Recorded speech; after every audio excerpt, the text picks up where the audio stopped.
Hey there, we're going to look at 4.6 today on solving polynomial equations.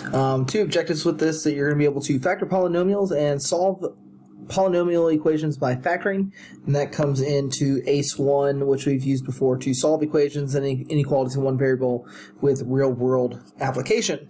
And so a couple of factoring methods we need to talk about that are new. Again, these two are new here. The sum or the difference of cubes. And so with sum of cubes, we're looking at a cubed plus b cubed is equal to this. It's a plus b, and then a squared minus ab plus b squared. So how does that look? Well, let's say I have like x to the third plus 27, right? Well, 27 is a perfect cube because that would become x cubed plus 3 cubed. And so my a would be the x, and my b would be the 3. And so that's going to factor out to x plus 3, because these signs in sum of difference of cubes will always be the same. The middle sign will be opposite of what you have. So it's going to be x squared minus a times b, so 3 times x, 3x, plus the b squared, so 3 squared, and then we can simplify that and rewrite it as 9, right? So x plus 3 times x squared minus 3x plus 9. That's the complete factorization.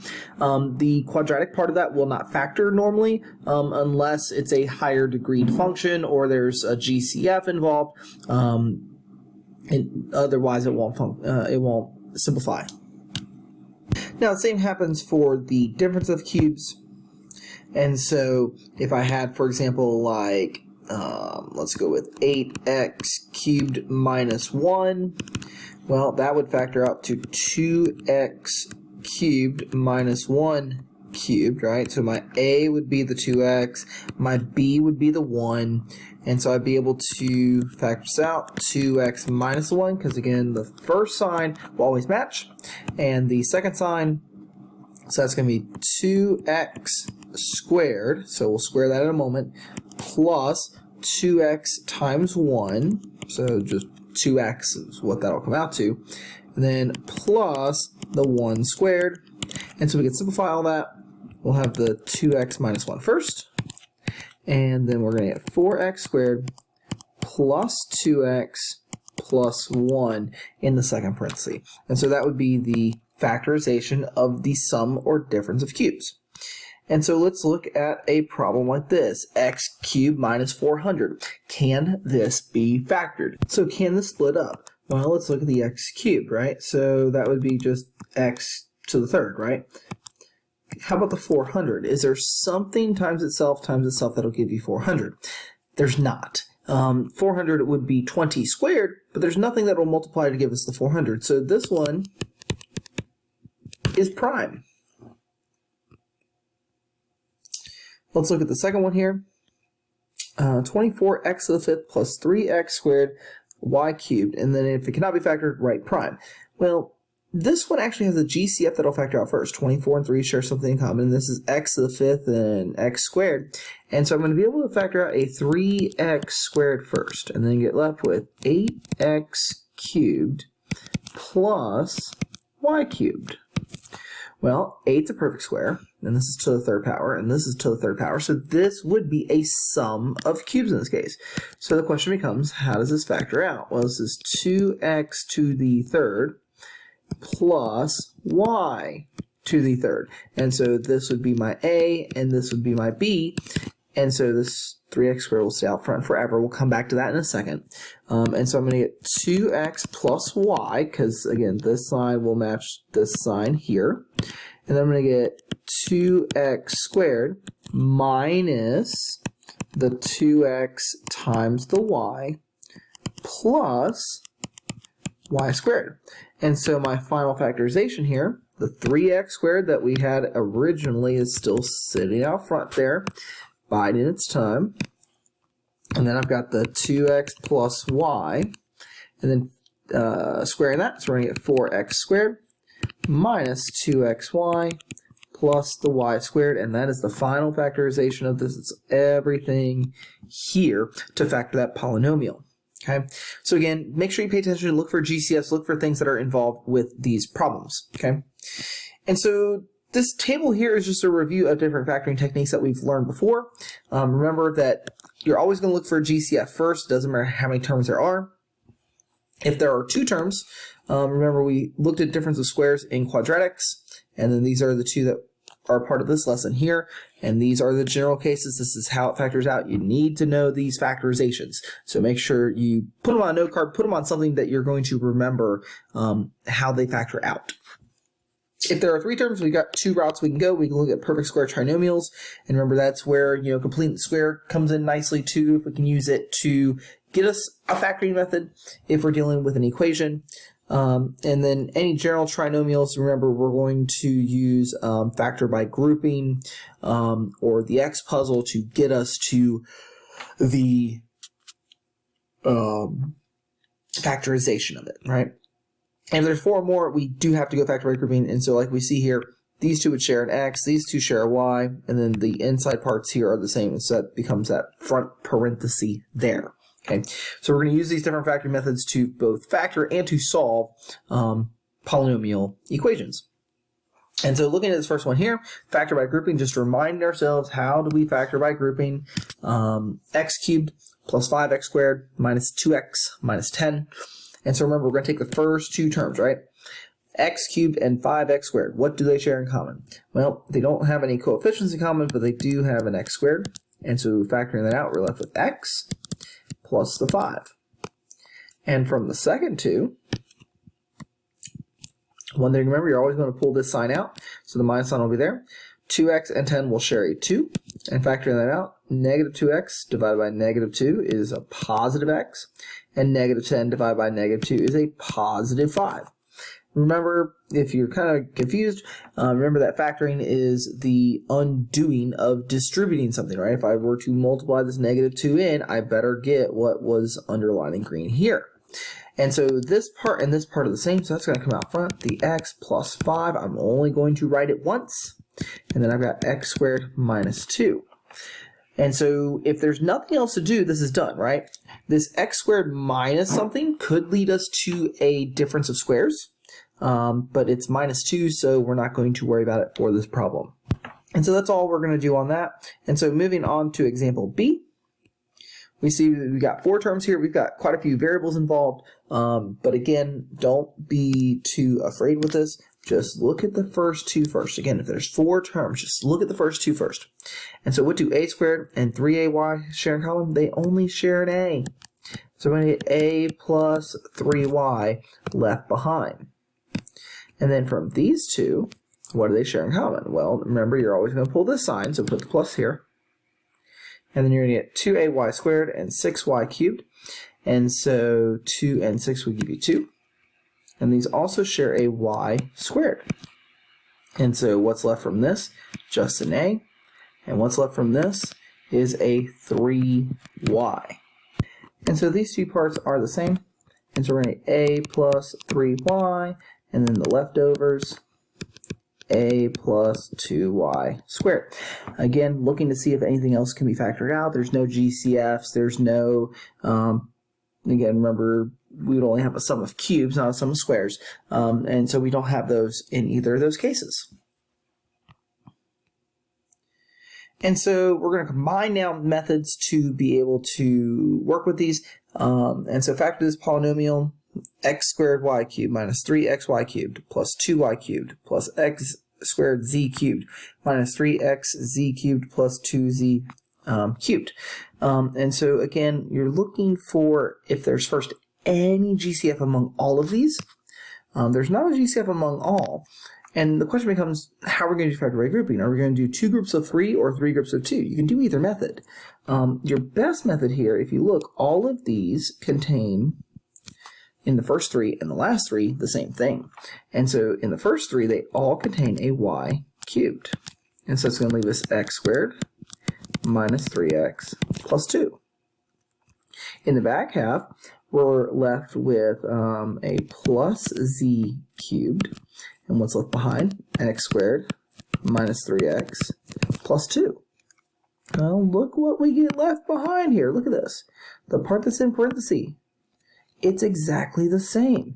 And so it doesn't matter if I got a 2-term binomial or a 3-term trinomial, the method is still the same. So this x squared minus 3x plus 2, and then in the second parenthesis, y cubed plus z cubed.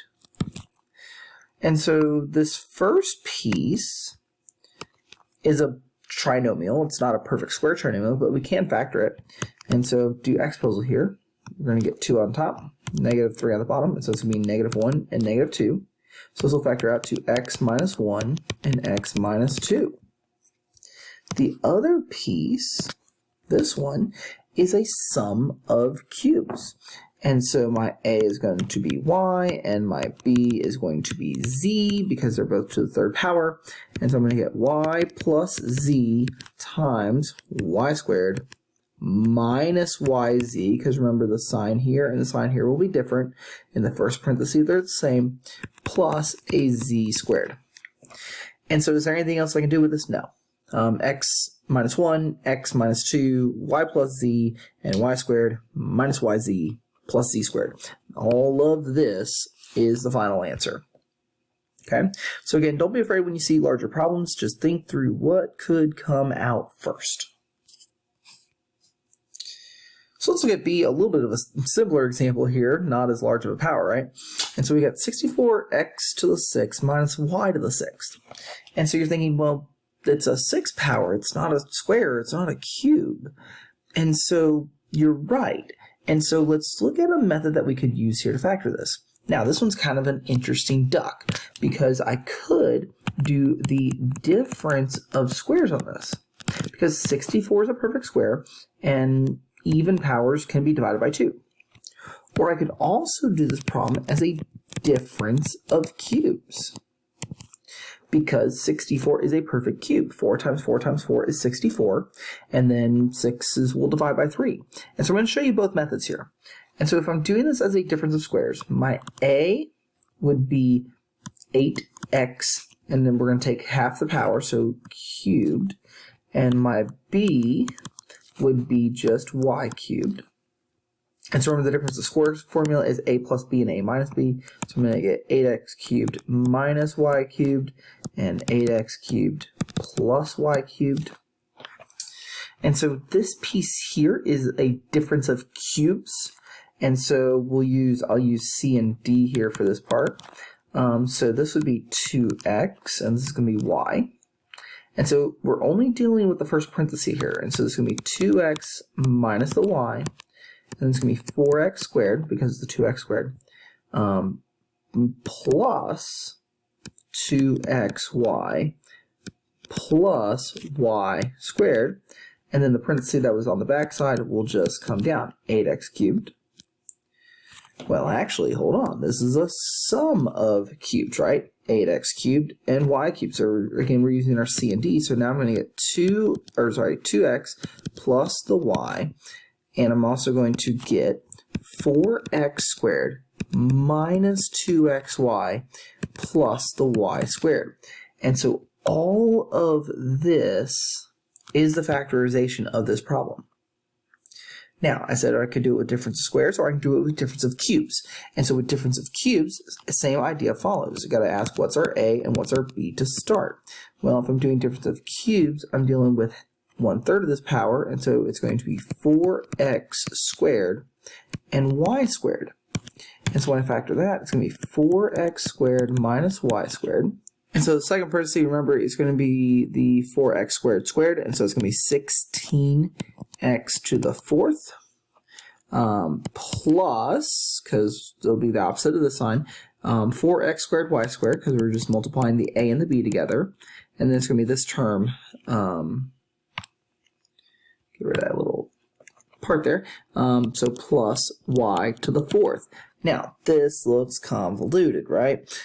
This piece can factor out as a difference of squares, and so this is going to be 2x minus the y, and this is 2x plus the y. Now, you're probably looking at the second part and be like, how is that going to factor? It's not an easy factorization. You'll see that the two pieces that are left over, this 4x squared plus 2xy plus y squared, and this 4x squared minus 2xy plus y squared. And so again, it's not an easy factorization of that trinomial, but it does work out in the end to get to those two pieces. Again, it's not a standard method, but it will factor out there. Okay, so if you left it with the 16x to the fourth and you went this route, again, this is a little bit more of a complicated problem. But again, if you think about which way is going to be easier to solve it, the difference of squares comes out with nicer formulas in the end. Okay. All right. So we're going to look at a couple of examples here dealing with some cubes and how to determine some areas or not areas, but volumes and their side lengths. And so it says determine the dimensions of the cube at the length of the smaller cube is 1/2 the length of the larger, and the volume of the shaded figure is 23,625 cubic centimeters. So again, just the shaded region is this. So when you think about this cube, what do you see, right? So we've got this little white square that's being taken out of this bigger blue square. And so think about this for a second. How many of these white squares would be inside this big blue square if I was to fill it all up?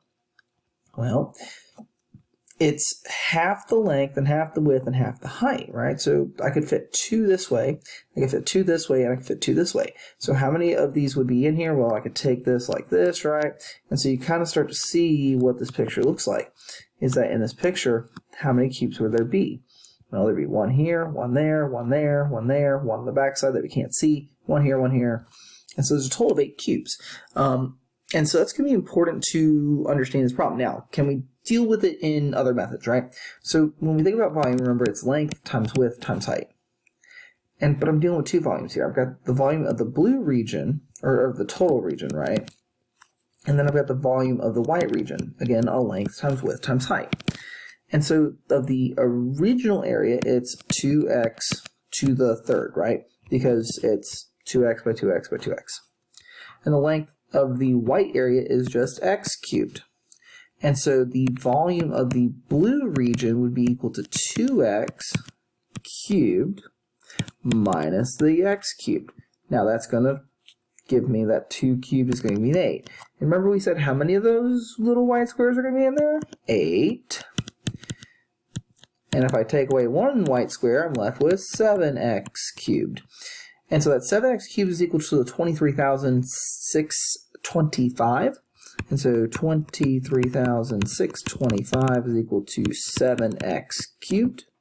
As we divide both sides by the 7, we're going to get 3375 is equal to x cubed. And when we take the cube root of 3375, we get 15. So again, we're taking the cube root because we had the cube power here, so cube root and cube root. Remember that I do not need the plus minus on a cube root because the sign will always be the sign of whatever was under the radical. And so x is equal to 15 here, and the length of that is 15 centimeters. So it asks for the determine the dimensions of the cube. And so the x is equal to 15, right? So the dimensions of the large cube would be 30 centimeters by 30 centimeters by 30 centimeters. That's the blue cube, and of course the small cube inside would be 15 by 15 by 15, again, all in centimeters, okay?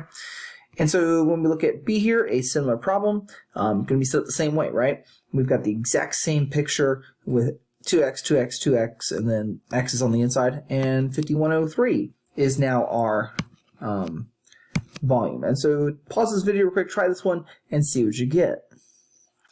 And so again, we're going to think about the volume of the total, which is the 2x, which is the side of the length of each side, cubed. And so it gives me 8x cubed. The volume of the right region is just x times x times x, so x cubed. And so I'm going to get 8x cubed minus x cubed again, which gives me 7x cubed, which is the volume of the blue shaded region. And this is equal to the 5103 in this case. And so when we divide 5103 by 7, we get 729 is equal to the x cubed. And then we're going to take the cube root of both sides. And the cube root of 729 is 9. And so again, if we're talking about the dimensions of the large blue, it would be 18, in this case again, centimeters by 18 centimeters by 18 centimeters. Again, that would be the dimensions of the large blue cube. Okay, and so that leads us to use substitutions. Looking at the quadratic form. And so an expression that is in quadratic form can be written in this form for any numbers a, b, and c where a is not equal to 0 and u is some expression in terms of x. And we call it a quadratic form because we can substitute down to simpler problems. And so let's look at example 5. 2x to the 6th minus x cubed plus 9. Now, my entire goal is to get this power down to 2. And so I'm going to call my u x cubed in this case.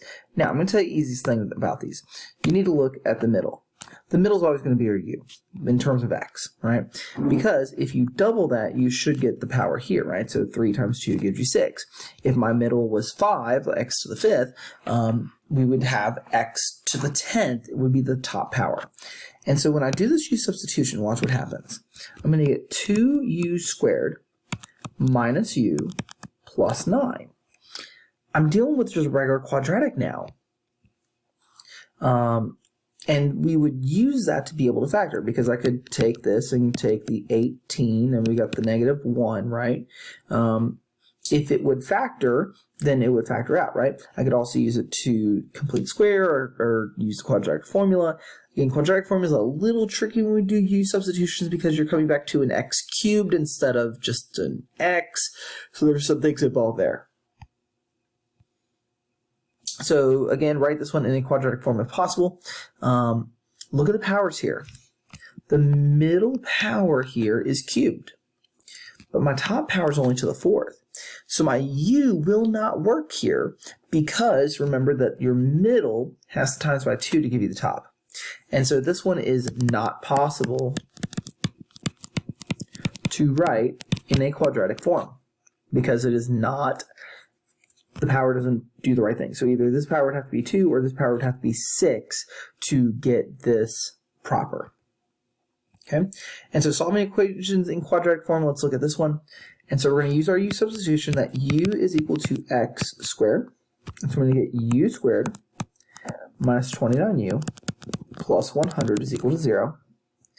This will factor, so 100 on top, 29 on bottom. I'm going to get 25 and 4. So I'm going to get u plus 25. No, it's minus because I'm looking for two negatives, right? U minus the 25 and u minus the 4 would be equal to 0. And so u minus 25 equals 0, or u minus 4 is equal to 0. So u is equal to 25, or u is equal to 4. But I don't want my final answer in u. I need to get back to x's. So now I've got x squared is equal to 25, or x squared is equal to 4. Take the square root of both here, so I get x is equal to positive or negative 5. Over here, we get x is equal to positive or negative 2. So this doesn't have one answer or two answers. This actually has 4 answers. And it makes sense because what's the power? The power is 4. So it should have how many roots, either complex or real? It has 4.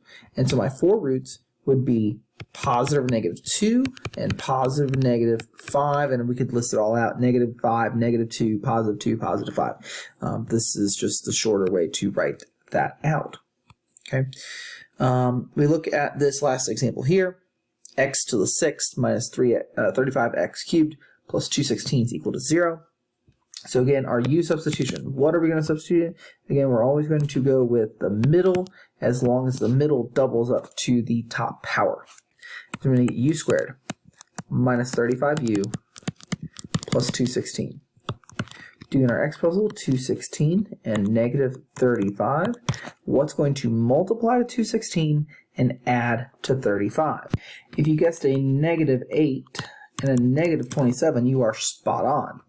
And so this is going to factor to u minus 8 and u minus 27. And again, we talked about in quadratics how this is the shortcut, right? Because if there's a 1 here for the a, it's just these two numbers being plugged into it. So I'm going to get u equals 8.